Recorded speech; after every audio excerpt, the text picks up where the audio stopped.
we got an email from Steve saying, John, never mind what is the right level of immigration. How about what is the right population size? Why will nobody discuss this? Well, Shamubeel Eaqub would agree with you, Steve. Record immigration numbers again, 129,500 arrivals in the year to March. Subtract 57,600 departures and you have that net gain of 71,900. As an aside, to put those figures in some kind of context, there were 61,000 live births in New Zealand in 2005. The 2006 figures aren't available yet. Immigration numbers are, of course, very much on the political agenda, as they often are in election year. Remember, National was swept to power in 2008 after a campaign featuring an attack on New Zealand's net migration loss, all those New Zealanders heading for Australia. Economist Shamubeel Eaqub says that's the confounding issue. In 2008, there were too few immigrants. In 2017, too many. So what is the number we actually want, and who are they? He's addressed this repeatedly in his calls for a population strategy that transcends and perhaps defines immigration politics and policy. At the moment, he says our national response seems confused, confusing and inconsistent. Look, 5 years ago, we were lamenting net losses of people, and 5 years on, we're worried about having too many people. The net migration numbers we're seeing today are predictable in that Kiwis are not leaving for Australia.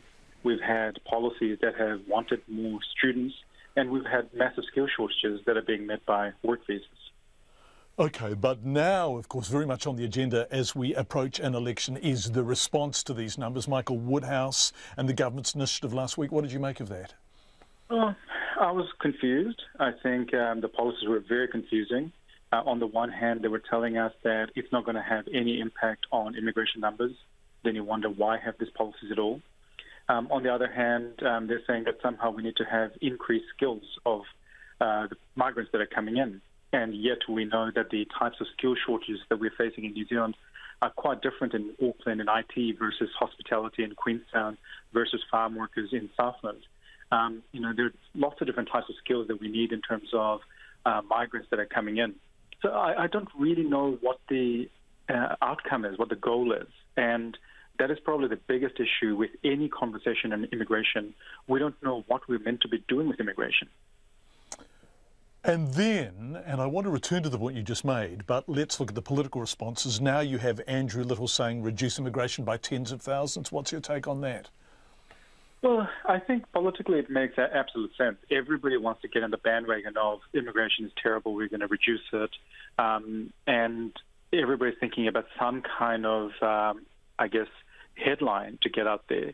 But I'm not, again, sure what tens of thousands mean. Does it mean we're going to be pulling back on student visas, residence visas, work visas, or are we going to stop New Zealanders from leaving?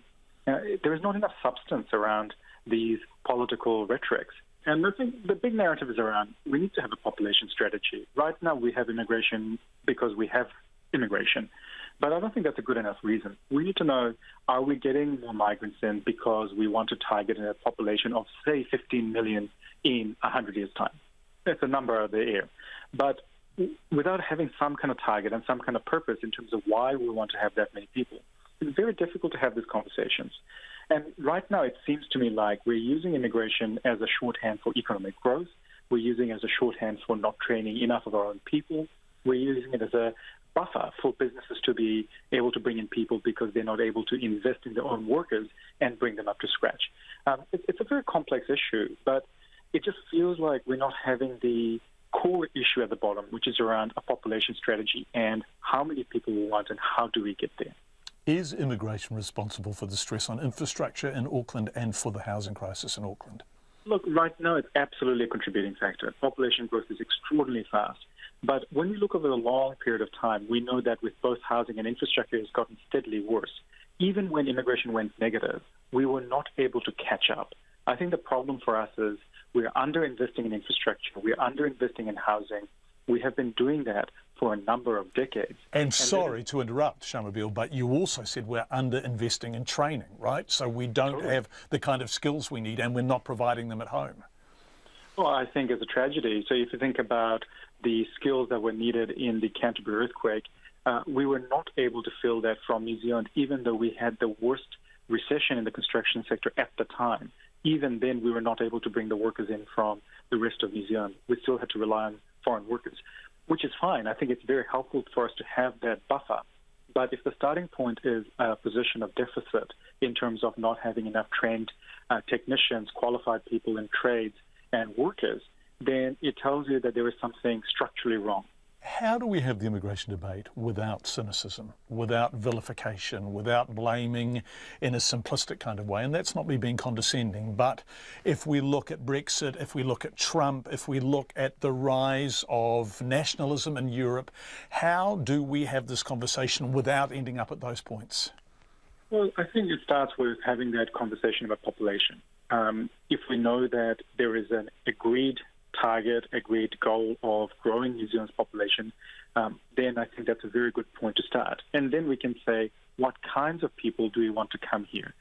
Whether it's people with skills, whether people with trades, whether it's people with money, whatever it might be, we can have a much more considered discussion around the types of people who are coming. But right now, we're only having a conversation about the types of people without some kind of overarching goal. I don't think you can ever take away some of that cynicism and racism that will inevitably come with immigration. The reality is that we know that humans are very tribal, and new groups are the easiest to pick on. They always feel like the other group, and they are the other group. But it doesn't mean that we can't have this conversation. The leadership has to come from government. The leadership has to come from politicians. But right now, to be quite frank, I'm not seeing it. Shamubeel Eaqub, economist, of course, talking to us.